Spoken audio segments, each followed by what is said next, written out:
নমস্কাৰ, মই astrologer doctor মঞ্জুশ্ৰীয়ে আপোনালোকলৈ আগবঢ়াইছোঁ আজি বাস্তুৰ এটি সহজ সৰল কথা। এয়া আমি মানি চলিলে আমাৰ জীৱন সফলতাৰ পিনে আগুৱাই যাব। আমাৰ জীৱনত সুখ সমৃদ্ধি আৰু শান্তি সকলো বজাই থাকিব। গতিকে আমি আমাৰ ঘৰ নিৰ্মাণ কৰোঁতে আমি লক্ষ্য ৰাখিব লাগে যে আমাৰ ঘৰৰ উত্তৰ পূব কোণটো আমি যাতে মন্দিৰ ব্যৱহাৰ কৰোঁ বা আমাৰ এই স্থানখিনি আমি পবিত্ৰ কৰি ৰাখোঁ। গতিকে আমাৰ যিকোনো ধৰ্মৰ মানুহে আমাৰ এই নৰ্থ ইষ্ট অৰ্থাৎ ঈশান কোণটো পবিত্ৰ কৰি ৰাখিব লাগে। তেনেহ'লে ঘৰত সুখ শান্তি সম্পত্তি আৰু সমৃদ্ধি অৰ্থ বিদ্যা জ্ঞান বুদ্ধি শক্তি সকলো আমাৰ বজাই থাকে। তাৰ বাবে কেৱল আমি আমাৰ ঈশান কোণটোত আমি কি কৰিব লাগে, টয়লেট আদি নিৰ্মাণ কৰিব নালাগে।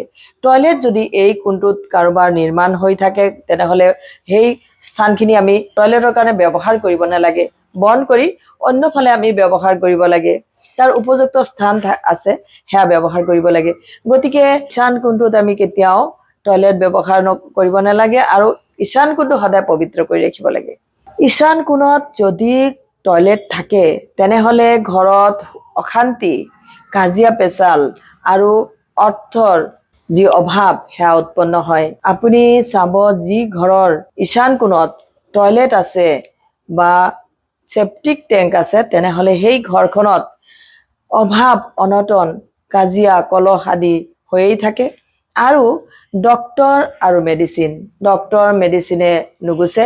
গতিকে ডক্টৰ আৰু মেডিচিন কৰি কৰি অৰ্থৰ অভাৱ হৈ যায়, সকলো অৰ্থ বিনাশ হৈ যায়, সকলো নাইকিয়া হৈ যায়। অৰ্থৰ অভাৱ হ'লে ঘৰখনত অশান্তিয়ে লগ দিয়ে। গতিকে অৰ্থৰ অভাৱ হ'লে সকলো এৰি যায়, অৱশেষত নিজৰ পত্নীও এৰি যায়। সেয়েহে আপোনালোকে যদি কাৰোবাৰ ঘৰত ঈশান কোণত টয়লেট থাকে সেয়া বৰ্জন কৰিব, ব্যৱহাৰ নকৰিব। সেয়া পৰিৱৰ্তে বেলেগ ফালে এটা টয়লেট নিৰ্মাণ কৰি ব্যৱহাৰ কৰিব। গতিকে ফ্লেট হয়, ফ্লেটতো তেনেধৰণৰ হৈ যাব পাৰে, কিন্তু ফ্লেটত তেনেকুৱা ল'ব যাতে দুইফালে টয়লেট থাকে তেনেকুৱা ফ্লেট নিৰ্বাচন কৰিব। যদি কাৰোবাৰ থাকে সেয়া কিন্তু অত্যন্ত ক্ষতিকাৰক। তাৰ বাবে মই ইয়াতে সৰুকৈ এটা প্ৰতিকাৰো কৈ দিছোঁ। যদি তেনেকুৱা তাৰ কোনো উপায় নাই তেনে অৱস্থাত আপুনি কি কৰিব, নিমখৰ ব্যৱহাৰ কৰিব। এটা কাঁচৰ বলত আইনাৰ হ'ব লাগিব বলটো, তাতে আপুনি নিমখ থ'ব আৰু নিমখখিনি থওঁতে সাৱধান হ'ব যাতে পৰি ভাঙি নাযায়। তেনেকুৱা অৱস্থাত থ'ব আৰু 15-20 দিনৰ মূৰে মূৰে নিমখখিনি সলাই থাকিব। ধন্যবাদ।